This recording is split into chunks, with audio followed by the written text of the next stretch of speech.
कहा जाता है श्रीमद् भगवत गीता सिर्फ एक धर्म के लिए नहीं बल्कि इसे धरती के हर इंसान को पढ़ना और समझना चाहिए ताकि वो अपनी ज़िंदगी में सुख शांति और सफलता को प्राप्त कर सके। भगवत गीता में कुल 18 अध्याय हैं और इन 18 अध्यायों में कुल 700 श्लोक हैं जो सभी के लिए पढ़ पाना थोड़ा मुश्किल है। इसलिए आज इस बेहद खास वीडियो में भगवत गीता के 121 विचारों के बारे में बात करेंगे जिन्हें जानकर आप भगवत गीता का सही मतलब समझ पाएंगे। इसलिए इन विचारों को आप प्रतिदिन सुनें तथा अपने जीवन में इन्हें सम्मिलित करें। तो चलिए जानते हैं श्रीमद् भगवत गीता के इन 121 फलदायक विचारों को। श्री कृष्ण कहते हैं, सत्य कभी दावा नहीं करता कि मैं सत्य हूँ, लेकिन झूठ हमेशा दावा करता है कि सिर्फ मैं ही सत्य हूँ। नरक के 3 द्वार हैं, वासना, क्रोध और लालच। किसी का अच्छा नहीं कर सको तो बुरा भी मत करना, क्योंकि दुनिया कमज़ोर है लेकिन दुनिया बनाने वाला नहीं। सदैव संदेह करने वाले व्यक्ति के लिए प्रसन्नता न इस लोक में है न कहीं और। जो चीज़ें हमारे दायरे से बाहर हों उसमें समय गंवाना मूर्खता ही होगी। ना तो यह शरीर तुम्हारा है ना ही तुम इस शरीर के मालिक हो। यह शरीर 5 तत्वों से बना है, आग, जल, वायु, पृथ्वी और आकाश। एक दिन यह शरीर इन्हीं 5 तत्वों में विलीन हो जाएगा। जिंदगी में हम कितने सही हैं और कितने गलत, यह केवल 2 लोग ही जानते हैं, एक परमात्मा और दूसरी हमारी आत्मा। परिवर्तन ही संसार का नियम है। एक पल में हम करोड़ों के मालिक हो जाते हैं और दूसरे पल में हमारे पास कुछ भी नहीं है। क्रोध से भ्रम पैदा होता है, भ्रम से बुद्धि व्यग्र होती है, जब बुद्धि व्यग्र होती है तब तर्क नष्ट हो जाता है, जब तर्क नष्ट हो जाता है तब व्यक्ति का पतन होता है। जैसे अंधेरे में प्रकाश की ज्योति जगमगाती है, ठीक उसी प्रकार से सत्य की चमक भी कभी फीकी नहीं पड़ती। इसलिए व्यक्ति को सदैव सत्य के मार्ग पर चलना चाहिए। मनुष्य जिस रूप में ईश्वर को याद करता है, ईश्वर भी उसे उसी रूप में दर्शन देते हैं।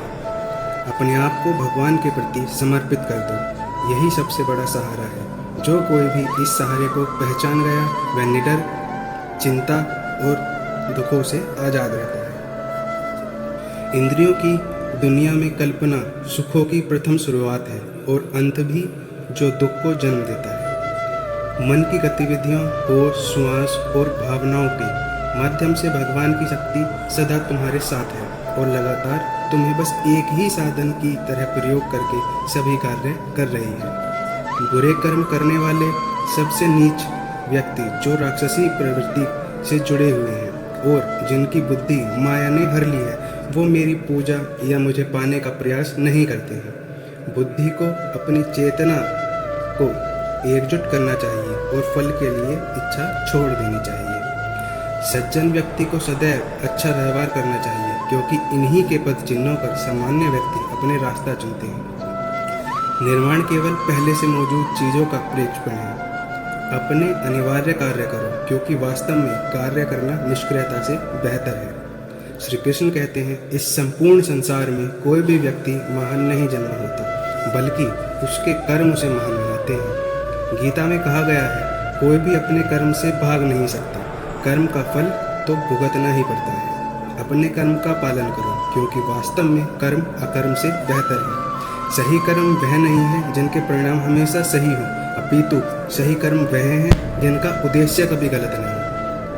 इंसान हमेशा अपने भाग्य को कोसता है, यह जानते हुए भी कि भाग्य से भी ऊंचा उसका कर्म है जो उसके स्वयं के हाथों में है। बिना फल की कामना से किया गया कार्य ही सच्चा कर्म है। ईश्वर चरण में वो समर्पण वही केवल धर्म है। ज्ञानी व्यक्ति अज्ञान और कर्म को एक रूप में देखता है। ज्ञानी व्यक्ति को कर्म के प्रतिफल की अपेक्षा कर रहे अज्ञानी व्यक्ति के दिमाग को अस्थिर नहीं करना चाहिए।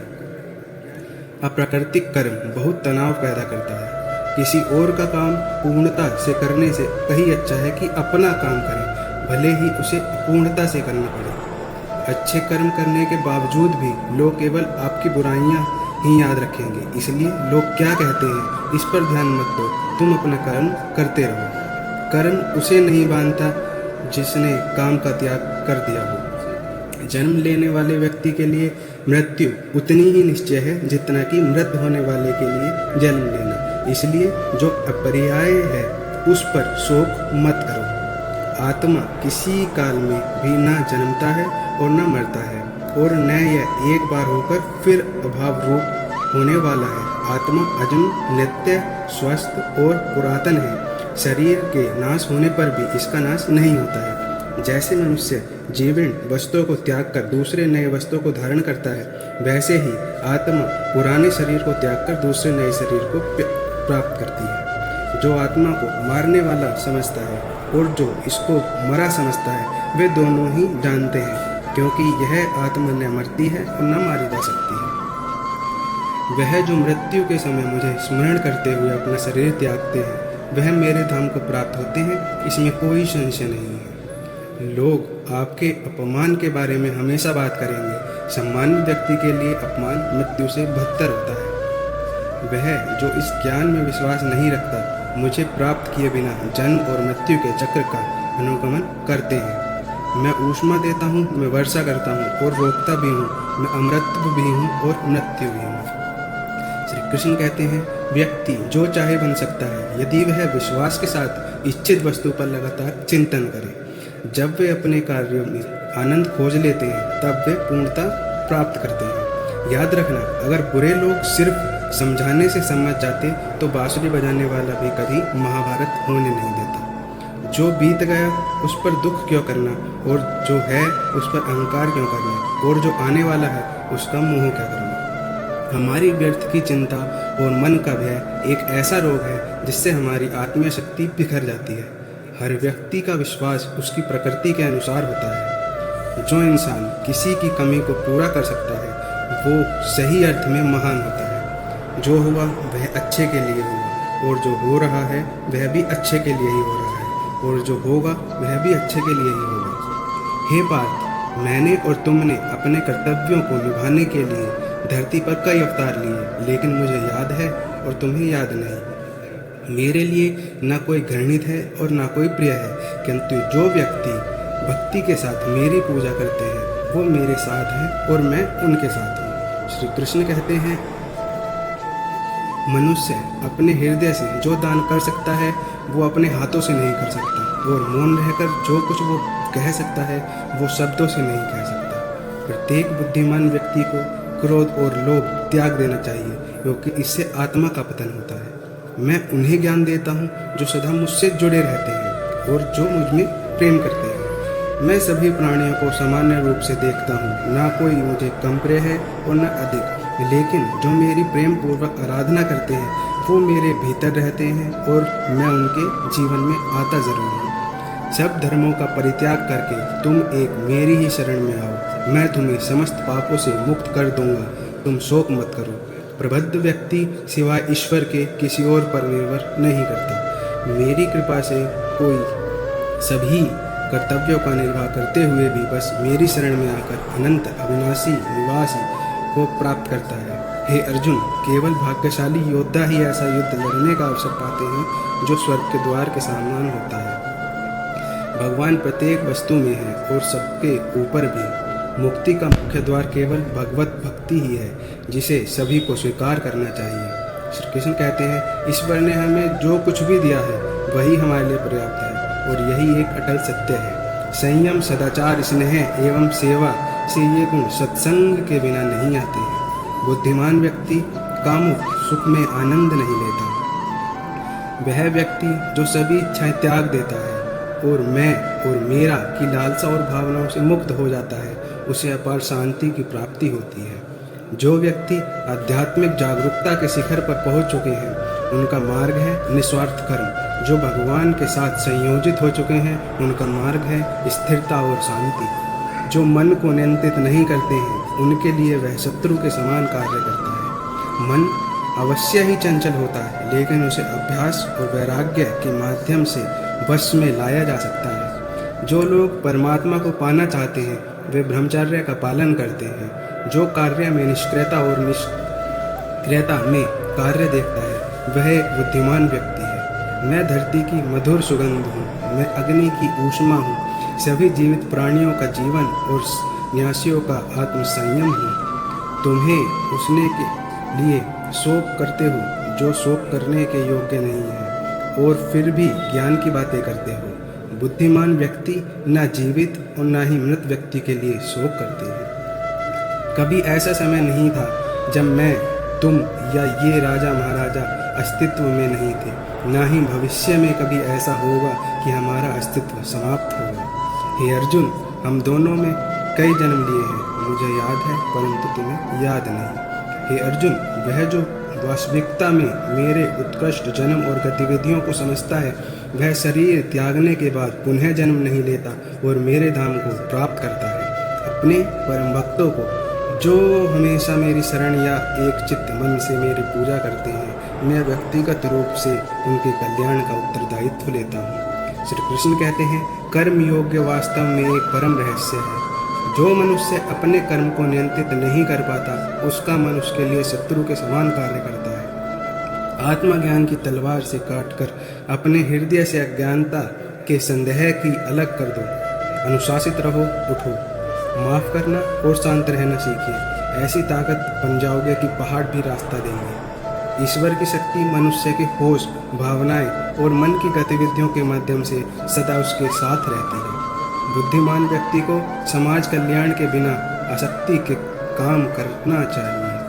आपके सर्वलौकिक रूप का मुझे न प्रारंभ, न मध्य, न अंत दिखाई देता है। मैं अपने कर्मों से सदा बंधा हुआ नहीं हूँ, क्योंकि मुझे मेरे द्वारा किए गए कर्मों के प्रतिफल की कोई इच्छा नहीं है। यद्यपि मैं इस तंत्र का रचयिता हूँ, लेकिन सभी को यह ज्ञात होना चाहिए कि मैं कुछ नहीं करता और मैं अनंत हूँ। जब वे अपने कार्य में आनंद खोज लेते हैं, तो वे पूर्णतः प्राप्त करते हैं। जब तक शरीर है, तब तक कमजोरियाँ तो रहेंगी ही, इसलिए कमजोरियों की चिंता छोड़ो और जो सही कर्म है उस पर अपना ध्यान लगाओ। जब इंसान की ज़रूरत बदल जाती है, तब इंसान के बात करने का तरीका भी बदल जाता है। ईश्वर के किए गए प्रार्थना से इंसान की परिस्थितियाँ या तकदीर बदलने या न बदलने, उस प्रार्थना से इंसान के चरित्र में जागरूकता बदलाव आता है। वह जो सभी इच्छाएं त्याग देता है